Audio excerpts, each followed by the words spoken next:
សមាជិកសភាសហរដ្ឋអាមេរិកប្តឹងប្រមុខមន្ទីរបញ្ចកោណមន្ទីរបញ្ចកោណនៃក្រសួងការពារជាតិសហរដ្ឋអាមេរិកបានឲ្យដឹងថាសមាជិកព្រឹទ្ធសភាសហរដ្ឋអាមេរិកលោកម៉ាក់ខេលេកាលពីថ្ងៃច័ន្ទបានប្តឹងលោករដ្ឋមន្ត្រីផេតហេកសេត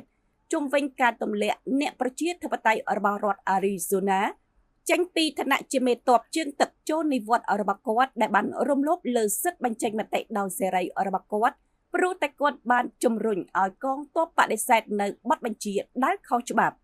នេះបើតាមទីភ្នាក់ងារសារព័ត៌មានរបស់អង់គ្លេស Reuters បានចេញផ្សាយនៅថ្ងៃអង្គារទី13ខែមករាឆ្នាំ2026លោកខេលេដែលប្រធានក្រុមកងទ័ពជើងទឹកចូលនិវត្តន៍និងជាអតីតអវកាសយានិកបានបញ្ជាក់ថាសកម្មភាពរបស់ក្រសួងការពារជាតិគឺជាការសងសឹកនិងរំលោភបំពានលើការការពារវិសោធនកម្មលើកទី1នៃរដ្ឋធម្មនុញ្ញរបស់សហរដ្ឋអាមេរិកចំពោះសេរីភាពបញ្ចេញមតិ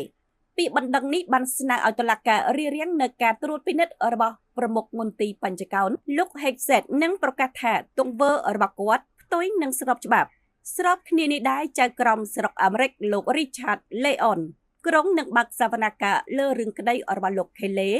នៅថ្ងៃប្រហ័សទី15ខែមករា